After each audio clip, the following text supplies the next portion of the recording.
The fog over Backland had not lifted by morning. It hung in soft sheets outside Audrey Hall's window as she reviewed the polished copy of her philosophical flyer anew. Reason and faith, self-reflection, balance. She felt the fool's approval lingering faintly from the night before, a nudge more subtle than intuition, yet more real than any dream. Leaving the estate once more, she posted a second set of flyers in key university corridors, her steps poised and her mind already crafting the next discussion's theme. The students around her glanced curiously at the elegant script. Some whispered about the enigmatic Fool's Church with equal parts wariness and intrigue. Audrey did not linger. She had no acquaintances here beyond polite society, no allies in person, no one who would guess her intentions. Her work was solitary, as all tarot club work must be. Yet she walked with quiet confidence, blissfully unaware of how her initiative would echo through Backlund's sprawling districts, weaving into the lives of people she had never touched. The Moretti home. In a modest parlor lit by one sturdy oil lamp, Benson Moretti folded the crimson-edged flyer Melissa had retrieved from the university entrance hall. His fingers moved slowly, flattening the page as if weighing the meaning behind the words. "It feels like every month this city grows a new philosophy," he murmured. Lucy smiled faintly from her chair, little Alice asleep in her lap. "Perhaps that's not a bad thing." Melissa leaned on the side table, her brows furrowed. That phrase, balance between reason and faith. I can't explain why it feels familiar. She hesitated, the rest of the thought slipping away as something brushed at the edge of her mind. Distant, patient, warm. A presence. Nothing she could name, nothing she had learned in the rigid world of machinery and engineering, but something she had once sensed long ago, before life became heavy and grief became habit. The lamp flickered. Her heartbeat steadied. Melissa looked away, but the memory, or whatever it truly was, lingered stubbornly behind her eyes. Meanwhile, Emilyn White left his final flyer pinned neatly to a notice board inside the quiet chapel of a secondary harvest church. Straightening the edges, he dusted off his gloves and stepped back, pleased with the symmetry of his arrangement. "This display is far more refined than the one in Southborough," he muttered to himself. He worked alone, without instruction, without ever consulting anyone from the tarot club. He simply remembered the slight shift in Mr. Fool's gaze during the last meeting after Justice spoke. It had not been a command, Mr. Fool rarely imposed commands, but a direction, a subtle orientation of theme. "Develop the mind," Emilyn murmured, recalling the Fool's intangible approval. "And the rest will follow." Even he, a self-respecting sanguine noble with little patience for human philosophical trends, felt the resonant logic in that guiding tone. As he stepped outside, he paused at the chapel doors, staring into the mist-drenched street. "People scoff at new churches," he said quietly, "but perhaps with proper teaching, they will learn to value the Fool." He did not know that his quiet placements would soon cross paths with a struggling writer who lived on ideas and doubt, a woman whose pen would soon echo the very themes he unknowingly spread. Alger Wilson stood at his desk in his modest apartment near the docks, rereading the coded message he had just completed. He sealed the letter with deliberate care, ensuring not even the slightest inconsistency in its pattern. The message contained carefully veiled theological discussion intended for an associate in the Church of St. Samuel's, a leader of a small scholarly circle with whom Alger occasionally exchanged layered academic commentary. His phrasing subtly encouraged critical thinking, exploration of faith, and even the possibility of collaboration with open-minded students. But nowhere was the Fool's name mentioned, nowhere the Tarot Club, nowhere the Justice who initiated this chain of ripples. The Tarot members never met face-to-face, never exchanged favors directly, never revealed their identities. And yet the ideas would spread. Alger placed the letter in a messenger drop and returned to his sparse room. Outside, the sea wind pressed against the window pane, humming with distant voices of sailors and dock workers moving through the fog. His expression remained unreadable, but a brief thought flickered through his mind. How many eyes in this city are drifting subtly toward the fool's light without ever realizing it?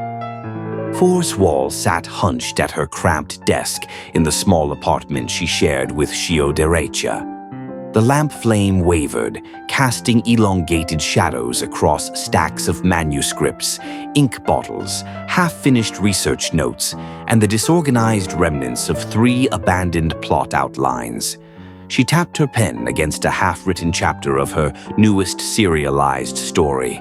It was going poorly. Her editor demanded more philosophical intrigue, deeper moral tension, sharper internal conflict.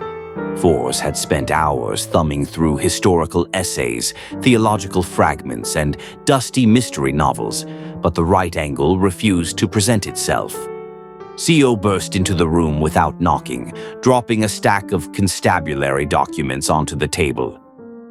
Force, the steam kettle is leaking again, and I need you to check if we have any flour left. Force blinked. I'm working. Yes, Shio replied flatly, and if you don't eat dinner, you'll collapse again, and I'm not carrying you upstairs a 3rd time this month. Force groaned theatrically and followed her into the tiny kitchen. As the kettle sputtered and hissed, she reached for the cupboard door and froze. A folded flyer lay tucked beneath the spice tins. She didn't remember putting it there. The paper was crisp, the writing elegant, the words philosophical. She read the title silently, On Self-Reflection and the Balance Between Reason and Faith. Her brow arched. Reason and faith. That's actually very interesting. Shio, rummaging for bowls, muttered, Constables leave random pamphlets everywhere. Check the cupboards tomorrow. You'll probably find a heraldist's manifesto stuck behind the tea. Force ignored her. She read the flyer slowly, her eyebrows rising higher line by line. It wasn't a sermon. It wasn't propaganda. It didn't belong to any major church. It was measured, thoughtful, open-ended. It invited inquiry without declaring answers. Exactly the sort of ideological tension her editor begged her to explore. Then she reached the signature, Church of the Fool. Her breath hitched, not out of fear, but recognition. Memories from the last tarot meeting flickered, Justice speaking cautiously of promoting self-reflective thought, the fool's brief, unreadable shift of attention. Force pressed her lips together. Could this be? She shook her head sharply. No, impossible. They don't act openly, and certainly not through kitchen cupboards. Yet an idea flashed through her mind, bright and immediate. A moral dilemma built on doubt and faith. A protagonist torn between logic and belief. A narrative spine she'd been searching for. She hurried back to her desk, scribbling notes at breakneck speed. CO reappeared in the doorway. You forgot the flour. Force didn't look up. CO, revelation doesn't wait for flour. CO sighed but let the matter drop. The invisible web tightens. None of them met. None of them spoke. None knew the other's roles. Yet Audrey's careful flyer traveled farther than intention alone could carry it. Emilyn's refined placements echoed its themes across 3 scattered churches.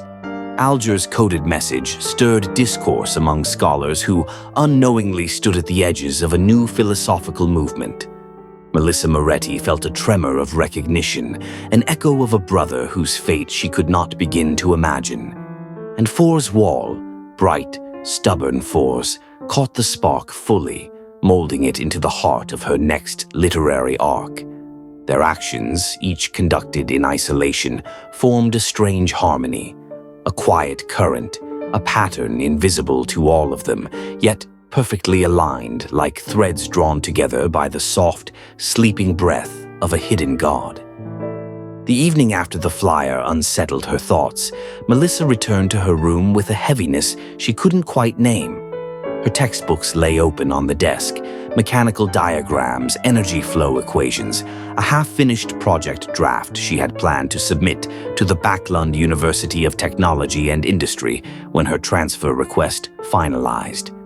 She sat, but her eyes weren't on the formulas. They kept drifting back to the crimson-edged flyer, still left on the table where Benson had set it aside. Balance between reason and faith. The phrase pulsed faintly in her mind. Not supernaturally. Melissa was too grounded, too rational, to leap to such conclusions. But the ideas resonated with a depth she hadn't expected.